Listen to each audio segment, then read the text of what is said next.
nimuhumure bana b'Imana, tugume muri Yezu maze tugire ubuzima. Kuri iki cyumweru cya gatanu cya Pasika, tariki 2 Gicurasi 2021, dore amasomo adufasha kuzirikana kuri Yezu umuzabibu nyakuri. Isomo ryamenye mu gitabo cy'ibyakozwe n'intumwa, umutwe wa 9, umurongo 26 kugeza kwa 31. Sawuli amaze kwemera Nyagasani Yezu, agaruka Yerusalemu, agerageza kwegera abigishwa, ariko bose bakamutinya kuko batemeraga ko nawe ari umwigishwa koko. Nuko Barinaba aramujyana amushyikiriza intumwa, azitekerereza uko yabonanye na Nyagasani mu nzira nuko yamubwiye, n'ukuntu Damasi yigishije mu izina rya Yezu ashize amanga. Nuko Sawuli agumana nabo, akagenda hose muri Yerusalemu ntacyo yishisha, ari nako yigisha mu izina rya Yezu ashize amanga. Yakundaga kuganira n'Abayahudi bavugaga Ikigereki kandi akajya impaka nabo, ariko bagashaka kumwica. Abavandimwe ngo babimenye, baramuherekeza bamugeza i Kayisariya, maze bamwohereza i Tarisi. Ubwo Kiliziya yariho mu mahoro muri Yudeya yose, muri Galilaya no muri Samariya, ishinga imizi kandi ikomeza kubaha Nyagasani, bikirushaho kujya mbere ikomejwe na Roho Mutagatifu. Iryo ni ijambo ry'Imana. Zaburi ni ya 22. Nyagasani niwo nzaharira ibisingizo byanjye mu ikoraniro rigari. Nyagasani niwo nzaharira ibisingizo byanjye mu ikoraniro rigari. Imbere y'abagutinya nzubahiriza amasezerano nakugiriye. Abakene bazarya maze bahage, abashakashaka Uhoraho bazamusingiza. Isi yose abikagera izabyibuka maze igarukira Uhoraho. Imiryango yose y'amahanga imupfukamire, ko ubwami ari ubw'Uhoraho, akaba ari we ugenga amahanga. Urubyaro rwabo ruzamukeza, ruzamenyekanye Uhoraho mu bisekuruza bizaza, ruzamamaza ubutungane bwe. Imbaga izavuka nyuma ruyitekerereze ibyo Uhoraho yakoze. Nyagasani niwo nzahari ibisingizo byanjye mu ikoraniro rigari. Isomo rya 2 ni ryo mu ibaruwa ya mbere Mutagatifu Yohana Intumwa, umutwe wa 3, umurongo wa 18 kugeza kwa 24. Twana twanjye, ntimugakundire mu magambo no ku rurimi, ahubwo mu bikorwa no mu kuri. Nibyo tuzamenyeraho ko turi ab'ukuri, maze tuzaboneraho guhesha ituze umutima wacu imbere y'Imana. Kuko naho umutima wacu waducira urubanza, tuzi ko Imana isumba kure umutima wacu, kandi ko ibona byose. Nkora mutima zanjye, ni umutima wacu udafite icyo dushinja, dufite amizero yuzuye ku Mana, maze icyo dusabye cyose tukagihabwa, kuko dukurikiza amategeko yayo kandi tugakora ikinyura. Dore rero itegeko ry'Imana nuko twakwemera izina ry'umwana wa Yezu Kristu, kandi tugakundana nk'uko yabidutegetse. Ukurikiza amategeko y'Imana aguma mu Mana, nayo ikamugumamo. Kandi aho tumenyera ko Imana iturimo, nuko yaduhaye Roho wayo. Iryo ni ijambo ry'Imana. Nyagasani Yezu nabane namwe. Amagambo mu Ivanjili ntagatifu Yezu Kristu uko yanditswe na Yohani, umutwe wa 15, umurongo wa 1 kugeza kwa 8. Muri icyo gihe agiye kuva kuri iyi si ngo asange se, yabwiye abigishwa be ati, ndi umuzabibu w'ukuri, naho Data akaba umuhinzi. Ishami ryose ritera imbuto muri nge araritema, naho ishami ryera imbuto araryicira, agira ngo rirusheho kwera imbuto. Mwebwe murakeye kubera ijambo nababwiye. Nimube rero muri jyewe, nanjye mbe muri mwe. Uko ishami ridashobora kwera imbuto ku bwaryo ritari ku muzabibu, namwe niko mutakwera mutandimo. Nge ndi umuzabibu, namwe mukaba amashami. Uba rero muri nge nanjye nkaba muri we, yera imbuto nyinshi. Koko tutari kumwe ntacyo mwashobora. Utaba muri nge azajugunywa nk'ishami ritera, maze yumagane, kandi bene ayo mashami barayasakuma, bakajugunya mu muriro agashya. Nimwumvamo n'amagambo yanjye akababamo, muzasabe icyo muzashaka cyose muzagihabwa. Igihesha Data ikuzo nuko mwakwera imbuto nyinshi, mukaba n'abigishwa banjye. Iyo ni Ivanjili ntagatifu. Bakristo bavandimwe, Kristo ni muzima. Alleluya, alleluya. Muri iki gihe cya Pasika tuzirikana Kristo wazutse, watsinze urupfu, Kristo utanga ubuzima ku bamwemera. Tukazirikana uburyo Yezu wazutse agenda abonekera abanyabyaha, abagirira impuhwe, akabasubiza ubuzima bw'umubiri n'ubwa roho. Ba Mariya Madarena, ba Tomasi, abigishwa ba Emawusi, ndetse n'intumwa muri rusange. Ariko tutibagiwe Sawuli, Kristo wazutse yabonekeye ku nzira y'i Damasi. Uwari Sawuli agahinduka Pawulo. Kristo akamugira igikoresho cye, akamuha ubuzima. Kristo wazutse atanga ubuzima. Uri muzima Yezu, uri muzima kandi urakiza. Ku cyumweru gishize cya 4, twazirikanye kuri Kristo wazutse utanga ubuzima mu cyegeranyo cy'umushumba mwiza n'intama aragira mu rwuri rutoshye, intama zikagira ubuzima buzira umuze. bityo intama ntiyabaho itari kumwe n'umushumba. Ibirura n'abacanshuro bayimerera nabi. Iki cyumweru nacyo cya gatanu cya Pasika, nabwo Kristo mu gutanga ubuzima akaduhamagarira kuguma muri we, araduha ikindi kigereranyo, irindi zina rya Kristo wazutse, umuzabibu w'ukuri. Tukaza kuzirikana ku muzabibu n'amashami yawo, la vigne et ses sarments. Ingingo remezo y'aya masomo iragira iti guma muri Yezu ubeho neza.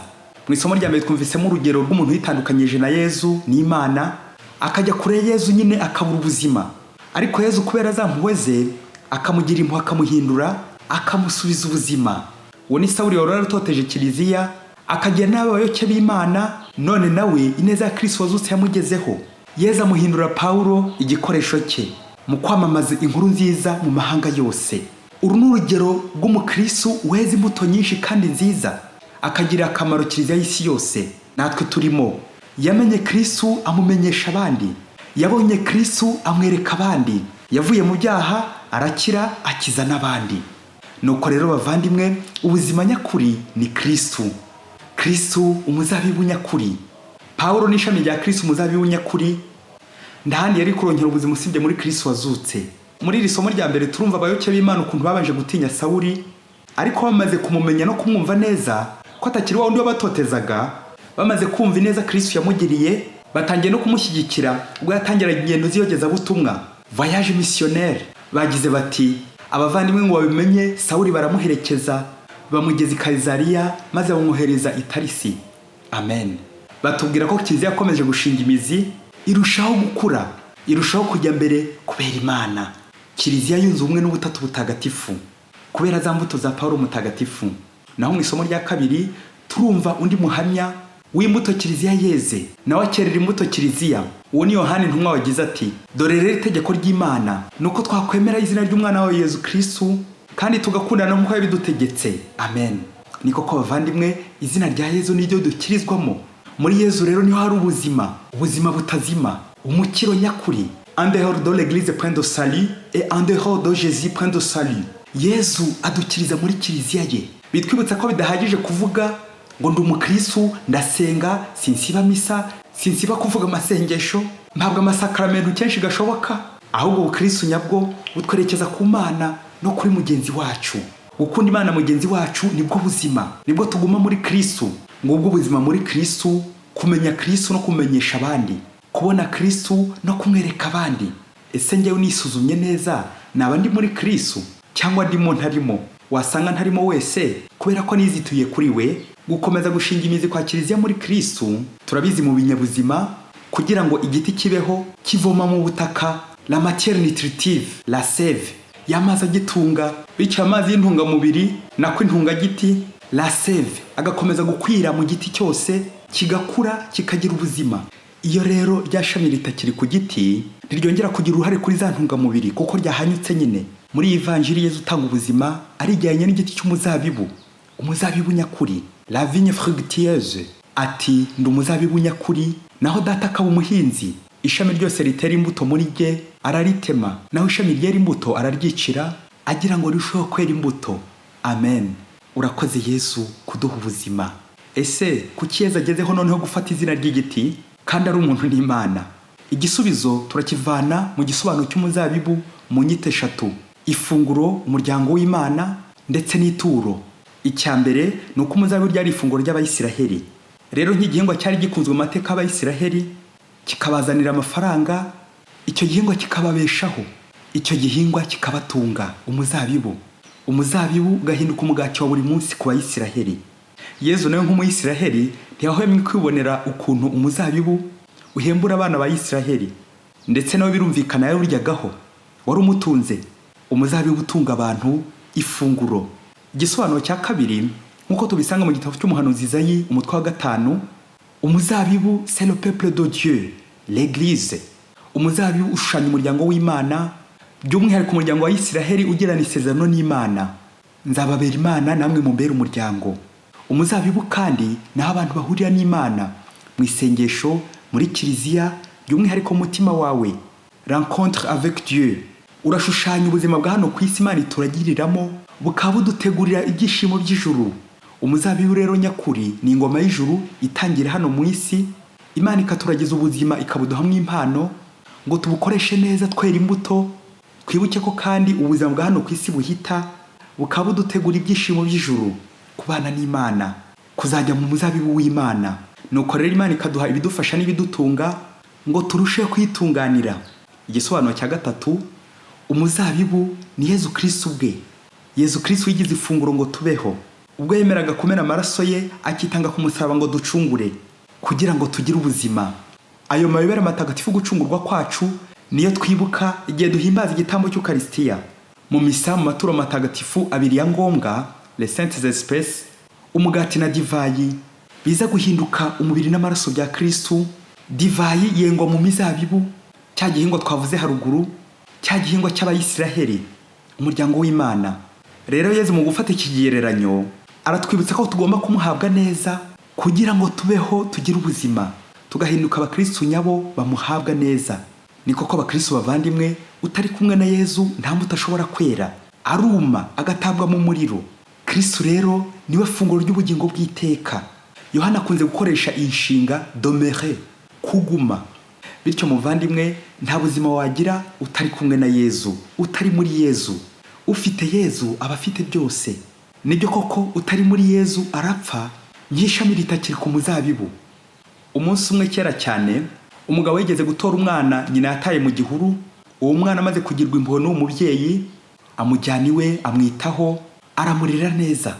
Uwo mwana amaze gukura, uwo mubyeyi amutoza umwuga w'uburobyi, kuko ari wo mwuga uwo mubyeyi nawe yakoraga. Bakajya bajyana kuroba amafi. Urwo rugo rubaho muri ubwo buzima rutunzwe n'uwo mwuga w'uburobyi.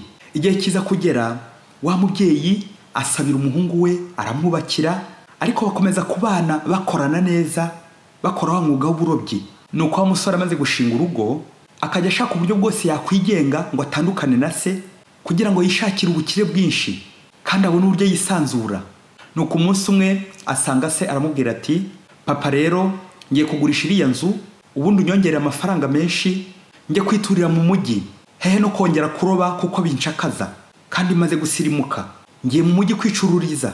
Nuko se nyuma ko barako umuhungu wagiye kumuhunga, aramubwira ati, mwana wanjye, mbere yuko usenya inzu yawe na mbere yuko ujya gutura mu mujyi, urabona ngeze mu zabukuru kandi niho twajyaga tujyana kuroba ngo dutunge urugo, kandi urabona umwuga niwo udutunze. Nge rero nzagukomeza ku bundi buryo kuko utagihari nyine nubwo ngeze mu zabukuru.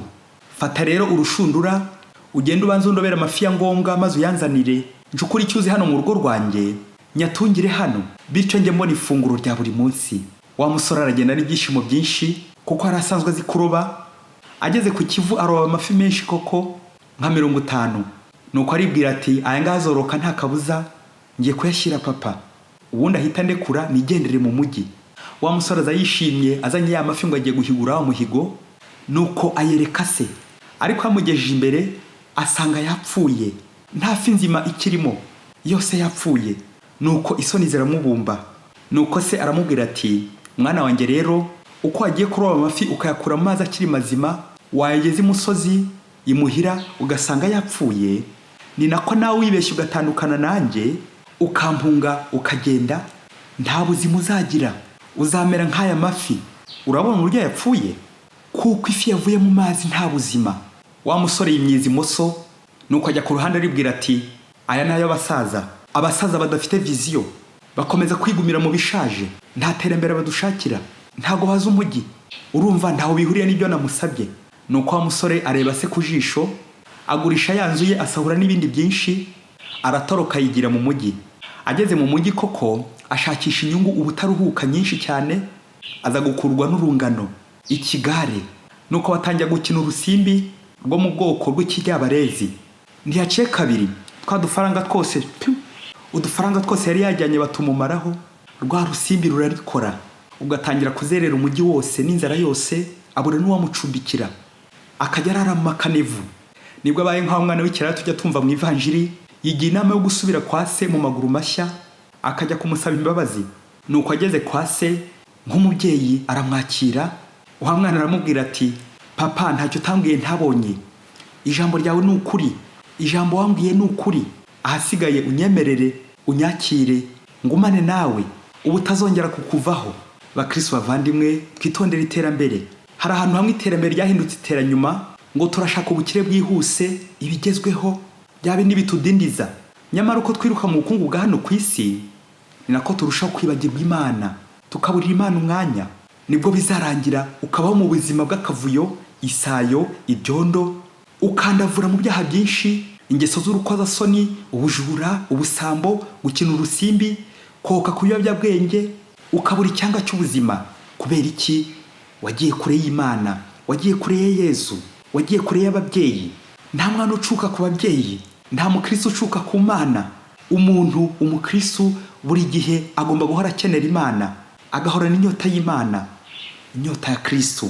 Nta buzima rero wagira en dehors de Jésus, utari muri Yesu.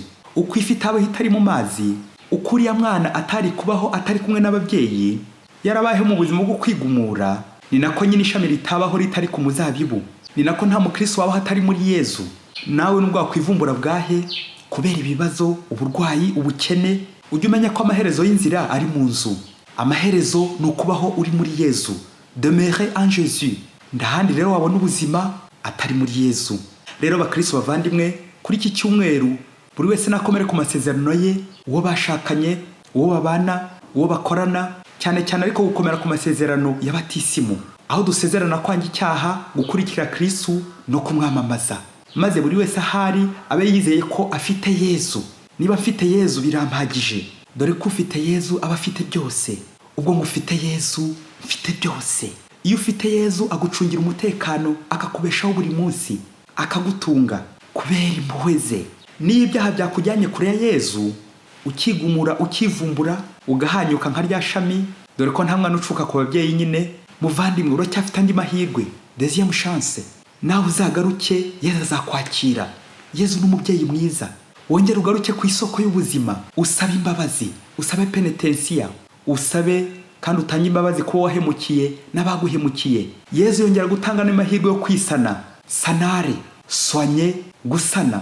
Yesu yongera kudusubiza ubuzima bw'abana b'Imana, cyane cyane muri ya masakamento abiri, penitensiya n'Ukaristiya, kuko muri we hari ubuzima. Muvandimwe, niba uri muri Yesu, gumamo. Muri Yesu nta kimwaro, nta gisebo wagira. Kandi nusanga utari muri Yesu, garuka, ntawe Yesu aheza. Ngwino uturane na Yesu. Demeurer en Jésus.